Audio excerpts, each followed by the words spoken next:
There is another important thing about the yarn. This one is you have to look at the label. The label tells you so many things, like this one.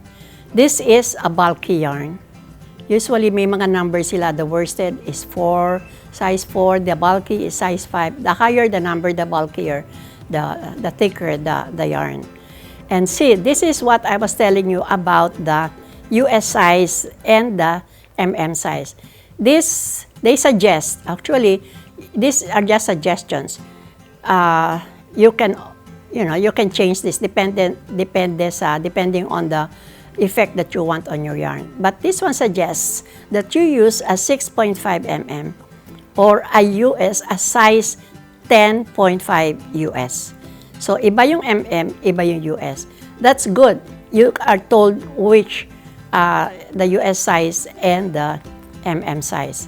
So, this you will use a 6.5 needle. And for the crochet, this is their suggestion. They also have some washing instructions. And here, it tells you the yardage. This is 106 yards or 97 millimeter. So, pag minsan kasi, hindi. They only go by the grams. This is 100 gram ball. Pag minsan, they just give you the grams. They don't give you the yardage. It's important that you know the yardage because some patterns, they tell you the yardage. And I know it also tells you the composition of the yarn. Sometimes they tell you what percent of cotton or what percent of the acrylic it is. I don't know where it is, but I thought I saw it somewhere where it says that this is a blend of cotton and acrylic. Here, right here. So this is 80% acrylic and 20% wool. Well, of course, these are the other languages. In English, this is a blend of 80% acrylic, 20% wool. So this is a good kind of yarn. So before you cast on, you have to learn how to do the slipknot. We need a slipknot. So a very simple way to do it is, okay, let's hold your yarn, the short end with your left hand and the long end with your right hand. So the long end over your short, like this, circle mo lang. And then from the loop, you get the long end. And then pull mo lang. Again. The short end here, the long end over the short, this is the short, and from the loop, you get the long end. And you can pull the long end, liliit siya. And that's where you put your needle. You can pull it and closer to the needle. So this is a shorter way to do it. This is your thumb. You grab the long yarn with the rest of your fingers, and then the thumb will go like this. Okay, so you get this, and then pull. Again, wrap the yarn onto your thumb, and get it from under. Okay? Keep doing it until depende kung ilan ang gagawin mong ikakast mo na stitches.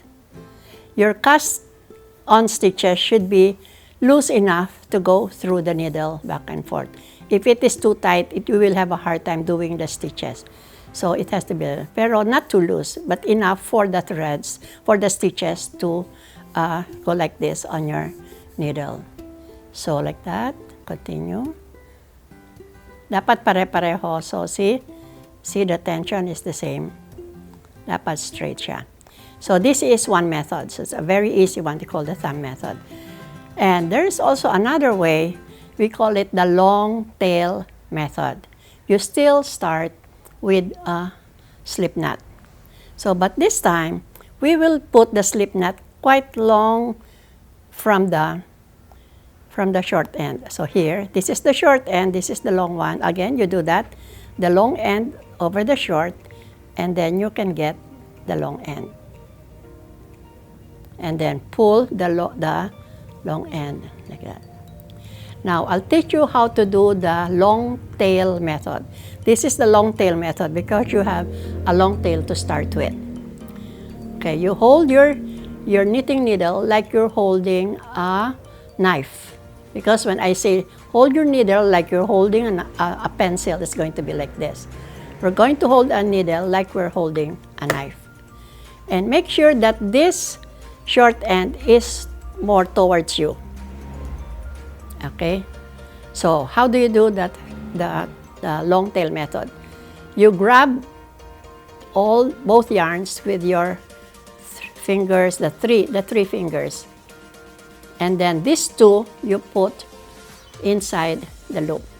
Again, the short end should be by your thumb.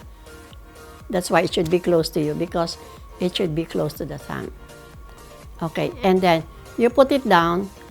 It's like, sometimes this is also called like the slingshot method, because when you pull it down, para siyang slingshot. It looks like a slingshot there.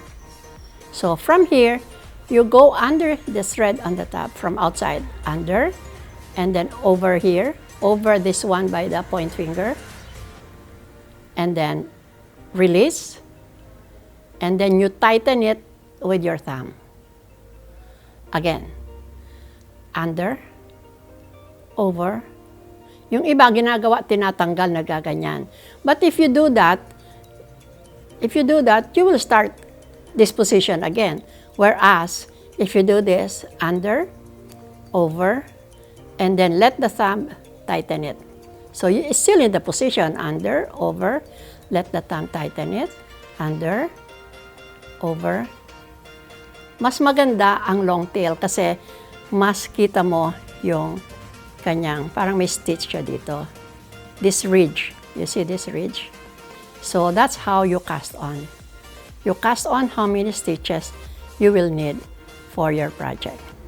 So to count, the slip stitch that you made is counted as one. So 1, 2, 3, 4, 5, 6, 7, 8.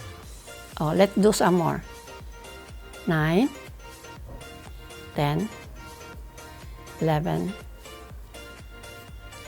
12, 13, 14, around up to 15, because the other one will be so short enough for you. So these are 15 stitches. And then here is the back of your cast-on stitches. Dapat lagi siyang nakaayos na ganyan. Oh, with the stitches cast on your needle, you can start your knit. There are two basic stitches in knitting, the knit and the purl.